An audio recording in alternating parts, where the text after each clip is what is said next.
Welcome back to The Explainer. Today, we are diving into a complete masterclass teardown of what is literally the ultimate HSC Industrial Technology Multimedia Challenge, the 2022 WHS 10 Mark Extended Response. Work health and safety is heavily tested, and honestly, getting those top marks, it isn't just about knowing what's dangerous. It's about proving you know how to systematically manage those dangers. So we're going to break down a flawless, exemplary Band 6 model response step by step, just so you can see exactly how it's done. Okay, let's quickly look at our roadmap for today. We'll unpack the 10-mark challenge, move right through physical infrastructure, ergonomics, and admin and safety culture before we reveal the ultimate markers blueprint. Starting right off with Section 1, the 10-mark challenge. WHS really is the heavyweight champion of Sections 2 and 3, and this 10-marker, that's our final boss. So here is the actual prompt, straight from the 2022 paper. Explain strategies that could be implemented to improve safety in a multimedia workplace. Now, if you want full marks here, it requires a massive shift in how you're thinking about the answer. You absolutely cannot just list a bunch of random hazards like, oh, don't trip on wires. You actually have to build a strategic playbook that applies the hierarchy of control systematically. But before we even get into the specific safety strategies, I've got a massive insider tip for you that will instantly upgrade your response. Top-tier answers, they command the marker's attention right out of the gate by using current Australian legislative vocabulary. So instead of using outdated words like boss or OHS, an exemplary response uses PCBU, the person conducting a business or undertaking. Dropping terms like PCBU, reasonably pactable, and hierarchy of control instantly signals to the examiner that, hey, you're operating at a Band 6 level. Let's move right into Pillar 1, physical infrastructure.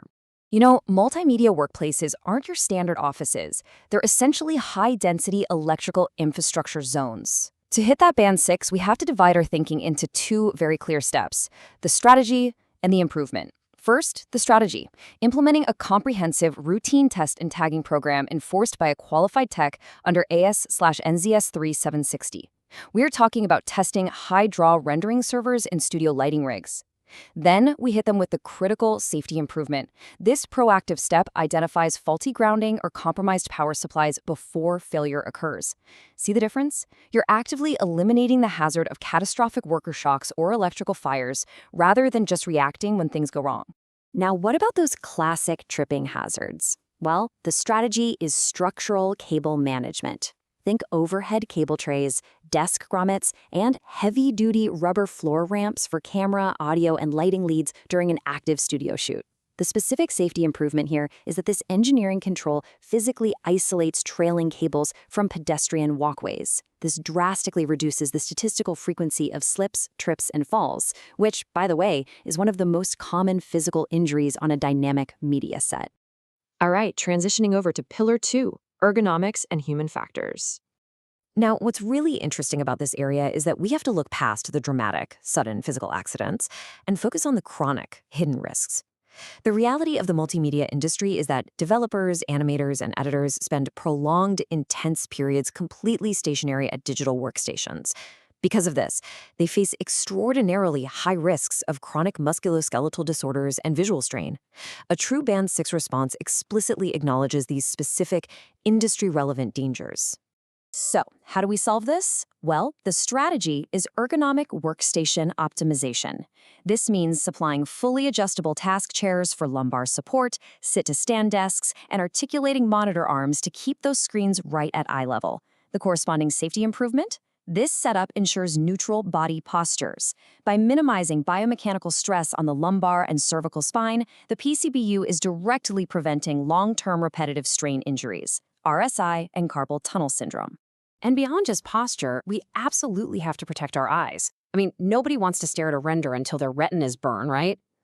The strategy here combines both administrative and engineering controls, installing ambient, diffused lighting to cut screen glare, utilizing hardware blue light filters, and enforcing software-driven prompts to mandate the 20-20-20 rule for screen breaks. The direct safety improvement is the massive mitigation of optic muscle fatigue and dry eye syndrome. This ensures we're really optimizing long-term cognitive comfort and visual health for our workers. Moving on to our third core area, Pillar 3, administration and safety culture. You see, improving safety isn't just about throwing physical gear at a problem. The core administrative strategy is establishing an active WHS committee that includes staff from various departments, your audio engineers, post-production editors, floor managers. So the crucial point here is the safety improvement it generates. Consulting directly with your workers leverages their daily operational insight. It allows you to catch those near misses early. You might catch an overheating server rack or a busted studio stair before an injury ever occurs. And at the same time, you're cultivating this shared culture of safety ownership across the whole company. Another vital administrative strategy is erecting prominent, internationally recognized graphical signage. We're talking yellow caution signs for high-voltage server rooms or blue mandatory PPE icons in fabrication spaces, alongside assigning trained first aid officers and fire wardens. The resulting safety improvement? Graphical signs instantly bypass potential literacy or language barriers, ensuring immediate hazard comprehension for literally everyone. And if an incident does occur, having trained wardens ensures a swift, competent medical response, drastically minimizing the severity of the injury. Which brings us to Section 5, the marker's blueprint. Let's unpack this secret sauce and reveal exactly how you need to structure your writing to secure those 10 marks. Contrast a generic answer with a Band 6 answer for a second. Generic answers always talk about hard hats, scaffolding, typical building site hazards. But guys, this is the multimedia exam. Deep contextualization is an absolute must. The exemplar response specifically details multimedia hazards, high-draw rendering servers, studio lighting rigs, camera leads, and screen glare. Showing the marker that you deeply understand the specific nuances of your industry is exactly how you separate yourself from the pack and secure the highest marks. Let's also talk about the verb of the question. Explain. In HSC terms, to explain means to relate cause and effect, to make the relationships between things perfectly evident. Think back to all the points we just covered. Every single concept was strictly split into the strategy and the safety improvement.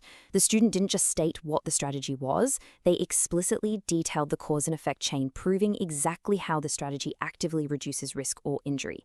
That is fulfilling the verb perfectly. And this brilliantly illustrates our ultimate checklist for tackling these responses. I highly recommend memorizing these 4 pillars. 1. Syllabus and legislative accuracy. Use modern terms like PCBU. 2. Strict cause and effect formatting. Always link the strategy directly to the improvement. 3. Deep multimedia contextualization. Keep your examples strictly within the media industry. And 4. Structural scannability. Use bold subheadings and clear bullet points so the marker can effortlessly scan your brilliant arguments and quickly award your full marks. As we wrap up this masterclass, I want to leave you with a bit of a challenge. Think about your next study session. Will your next extended response just list a bunch of basic hazards, kind of hoping for the best? Or will it engineer a strategic cause and effect blueprint for safety that practically demands top marks? Take these strategies, apply that structural scannability, and absolutely own that next exam question. Keep learning, keep structuring, and we'll see you in the next explainer.